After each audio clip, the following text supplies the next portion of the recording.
Hello tout le monde, j'espère que vous allez bien et bienvenue dans une nouvelle vidéo sur la présentation du Venture Capital. Est-ce que c'est fait pour vous? Qu'est-ce qu'on fait vraiment quand on est en stage en Venture Capital? Plein de questions que vous pouvez vous poser, je vais vous y répondre aujourd'hui. Je vous avais fait une vidéo sur le Private Equity qui vous a plu, merci pour vos retours d'ailleurs. Et donc là c'est le temps de définir ce que c'est finalement que le Venture Capital. Alors concrètement, c'est fournir des fonds à des startups pour qu'elles puissent se développer en échange d'une participation au capital dans le but que ces startups grandissent et qu'on fasse un rendement financier. Donc maintenant qu'on a dit ça, qu'est-ce qu'on fait finalement concrètement quand on est en venture capital? Je vais vous expliquer les tâches qu'on fait en tant que stagiaire lorsque on rejoint un fonds de VC. Premièrement, il y a sourcer des deals, c'est-à-dire trouver finalement des nouvelles opportunités pour lesquelles on pourrait investir. C'est les rôles un petit peu au-delà du stagiaire qui sont les plus concernés. Mais si quand vous êtes stagiaire, vous arrivez déjà à trouver des opportunités, ce sera toujours bénéf. Donc ça reste une tâche. Et sourcer des opportunités, c'est aussi rester à l'affût de tous les deals qui se sont passés récemment dans la géographie dans laquelle vous êtes concerné, vous investissez. C'est vraiment suivre l'actualité économique et de l'actualité de VC pour être le plus au courant de ce qui se passe. Ensuite, vous allez avoir une tâche qui va être de faire des deep dives sur des secteurs. Alors, qu'est-ce que c'est qu'une deep dive? C'est une très grosse étude sur un marché ou un secteur dans lequel vous allez vraiment essayer de comprendre un certain secteur pour ensuite potentiellement pouvoir faire des investissements sur ce secteur. Par exemple, si vous vous intéressez à la fintech, parce que vous avez envie d'investir en fintech, et ben vous allez faire une giga recherche sur ce sujet pour tout comprendre, que ce soit les startups qui ont le mieux réussi dans ce domaine-là. Une deep dive, c'est ça, c'est faire une très grosse étude d'industrie. Donc moi, je trouve que c'est très très passionnant parce que ça permet d'apprendre des nouvelles choses tous les jours. Quand vous êtes sur une deep dive sur un sujet où vous y connaissez rien, c'est encore mieux parce que vous avez tout à y gagner finalement. Vous allez peut-être vous découvrir une passion pour un nouveau sujet, donc vraiment très très cool les deep dives. Ensuite, il y a du travail pour les LP. Alors ce qu'il faut comprendre, c'est que en gros votre fonds de VC, il a de l'argent surtout grâce aux LP, donc, qui sont les institutions qui donnent de l'argent à votre fonds. Et donc pour ces LP, il va falloir faire du travail, donc ça peut être des présentations mensuelles, donc des slides concrètement sur PowerPoint pour leur expliquer un petit peu les trends du secteur en ce moment, qu'est-ce que vous regardez vous avec votre fonds, les mettre un petit peu au courant de vos actualités, etc. Donc du travail pour les LP, aussi pour les informer de la performance de vos compagnies en portefeuille. Et ensuite, finalement, le cœur du sujet, c'est rencontrer des entrepreneurs, parce qu'une fois qu'on a trouvé des opportunités intéressantes, et c'est le moment de finalement rencontrer ces entrepreneurs. Alors le plus souvent, la première rencontre se fait en distanciel. Donc ils vont vous pitcher leur start-up, un petit peu comme dans Qui veut être mon associé. Bref, mais donc ils vont vous pitcher leur start-up et vous allez leur poser des questions. Et c'est là où c'est difficile parce qu'en fait, si vous voulez, vous n'êtes pas seul, hein, il y a quelqu'un de plus senior de votre équipe qui sera avec vous. Mais il faut en gros, en quelques questions, cerner si c'est un truc intéressant ou pas.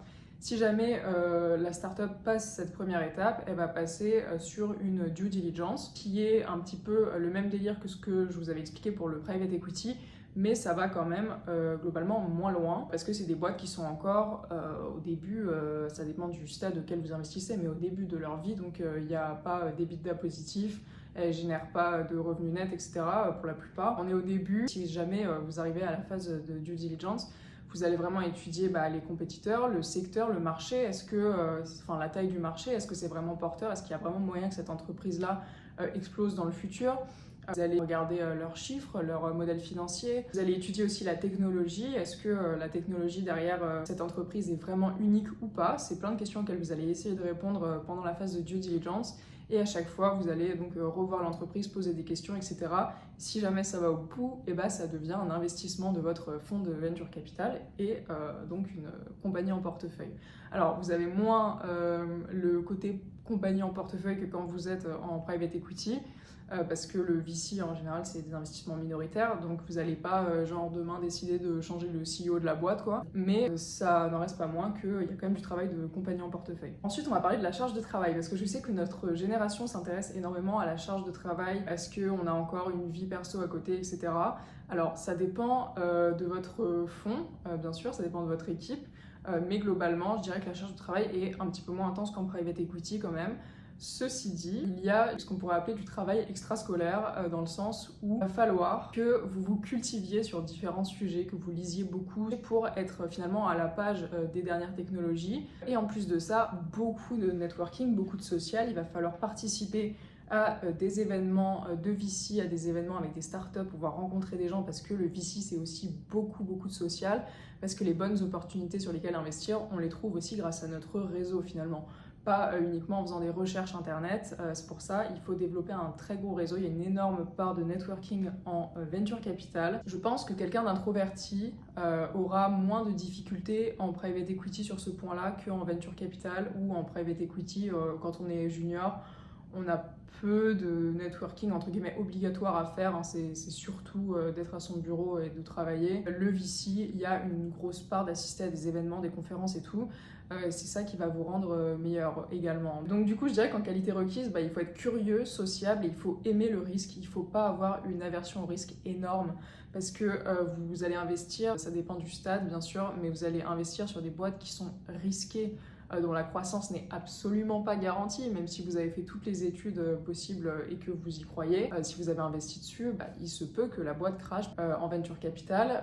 Mais voilà, donc il faut avoir le goût du risque. Si vous êtes trop averse au risque, vous allez avoir des difficultés en venture capital, ne serait-ce que conceptuellement, quoi. Je voulais vous parler un petit peu des différents stades, comme je vous dis depuis le début de la vidéo, des différents stades d'investissement. Parce que la plupart du temps, un VC est spécialisé, c'est-à-dire qu'il investit sur certains stades et sur certains secteurs. Donc je m'explique. Il y a d'abord le stade pré-seed/seed. Donc c'est des boîtes qui sont très jeunes. En pré-seed, parfois, elles n'ont même pas de clients, elles ne génèrent même pas encore de ventes. Donc c'est des boîtes vraiment très jeunes. Ensuite vous avez le série A, série B, qui sont des boîtes un petit peu plus matures. Et enfin le série C et plus, donc plus growth equity, où là ça va ressembler un tout petit peu plus à du PE. Différents stades d'investissement qui correspondent tout simplement à la maturité de l'entreprise sur laquelle on investit. Ensuite donc il y a des VC qui sont généralistes et des VC qui sont spécialistes. Les VC qui sont généralistes, ils vont investir sur tout type de secteur, ou alors suivant certaines thèses d'investissement qu'ils ont. On peut aussi bien faire des investissements en food tech, donc tout ce qui est lié à la nourriture, que en insurtech, donc en tech de l'assurance. Voilà, donc un généraliste, ça investit sur à peu près tout. Il n'y a pas vraiment de limite. Après, ça dépend de chaque fonds. Il y en a qui vont, par exemple, pas investir en crypto, etc. Et les VC qui sont spécialistes, et comme son nom l'indique, vont se spécialiser sur une certaine verticale. Donc ça peut être un fonds qui n'investit que sur des fintech, qui n'investit que sur de la santé, qui n'investit que sur de la deep tech. Il faut savoir un petit peu ce que vous préférez vous. Est-ce que vous aimez un petit peu sauter du coq à l'âne tout le temps et avoir des nouveaux sujets pour pas vous ennuyer et avoir votre curiosité au max? Ou est-ce qu'au contraire vous préférez devenir un peu un spécialiste sur un secteur et vraiment essayer de trouver votre valeur ajoutée par la spécialisation, qui peut être une stratégie très intéressante également bien sûr. Pour terminer cette vidéo, peut-être citer les points positifs et négatifs selon moi du VC. En point positif, je dirais que c'est jusque-là l'expérience de travail que j'ai faite où je trouve qu'on sent notre valeur ajoutée individuelle au plus haut possible. C'est pas très français ce que je viens de dire, mais en gros, expliquer plus en détail. Je trouve que quand notre tâche, c'est surtout mettre des nombres dans Excel et faire des jolis graphiques, on se sent ultra remplaçable. C'est un sentiment assez horrible d'ailleurs de se sentir très remplaçable, même si c'est une réalité bien sûr, mais en fait, quand vous sortez d'une université ou d'une école, alors à Dauphine, ils nous mettent pas trop sur un piédestal, ça va, je trouve, comparé à certaines grandes écoles de commerce. Ils nous font pas trop le discours du vous êtes l'élite, donc ça va. Mais encore, je sais que certains et certaines seraient peut-être pas d'accord avec moi, parce que c'est vrai qu'il y a des profs qui nous mettent un peu en haut, mais on va dire que niveau ego, on est assez préservé sur ce point-là. Ça n'empêche pas certains ou certaines de se sentir au-dessus de tout le monde, mais bref. on va dire qu'on nous remet assez souvent à notre place à Dauphine, ne serait-ce que par le niveau qui est quand même assez haut, notamment en Master Finance. Ceci dit, quand on arrive en entreprise et qu'on se rend compte qu'on fait des tâches un peu robotiques et sur lesquelles notre intellect et notre personnalité et notre valeur ajoutée est quasiment pas du tout impliqué dans le sujet, quoi. Ça c'est assez difficile. Je trouve qu'en VC, un exemple, si jamais vous êtes dans un fonds qui est généraliste et que on regarde un deal dans le domaine, je sais pas, des technologies de la santé, et si vous avez une passion à côté pour les technologies de la santé, j'en sais rien, et vous allez pouvoir carrément contribuer au fond, en fait. Vous allez carrément pouvoir contribuer au fond parce que vous allez avoir des connaissances spécifiques sur ça et va y avoir vraiment votre intérêt pour le sujet qui va ressortir, et donc ça va plutôt vous mettre en valeur. Le premier truc, c'est ça, c'est que notre valeur ajoutée personnelle est plus visible que dans d'autres jobs. Deuxième point positif, ce serait le fait que ça stimule votre curiosité tous les jours. C'est trop bien, vraiment, c'est trop bien. Et on rencontre des entrepreneurs qui sont passionnés et passionnants. Vous êtes entouré de gens très très stimulants, très motivés. Si jamais vous voulez créer une boîte, ça vous donne plein d'idées de boîte. Et puis surtout, vous pouvez voir ce qui marche et ce qui marche pas. Donc c'est très intéressant. Ça vous apprend à développer votre esprit de synthèse parce qu'en fait, vous allez devoir piger des business models très très vite, devoir assimiler un petit peu les risques, les opportunités et tout sur un deal assez rapidement. Ça stimule beaucoup l'intellect d'une bonne manière. Et peut-être un point négatif, parce qu'il faut en citer un, que le VC c'est des petites équipes en général, et donc il y a moins le côté genre entre guillemets colonie de vacances quand il y a toute une classe d'analystes et qu'on sait qu'il y a 10 personnes de notre âge qui nous comprennent et qui traversent un petit peu les mêmes choses, qui peuvent se mettre à notre place et tout. Donc voilà, on est plus vite entouré de gens seniors, ce qui est aussi génial parce que ça vous fait une sorte de mentorat gratuit, quoi. Mais pour les gens qui aiment beaucoup être entourés de gens de leur âge et tout, ils peuvent se sentir un peu isolés peut-être en VC par le fait que les équipes soient plus petites. Et aussi, je pense que si vous êtes très averse au risque et que vous aimez pas sauter du coq à l'âne tout le temps, c'est pas du tout fait pour vous.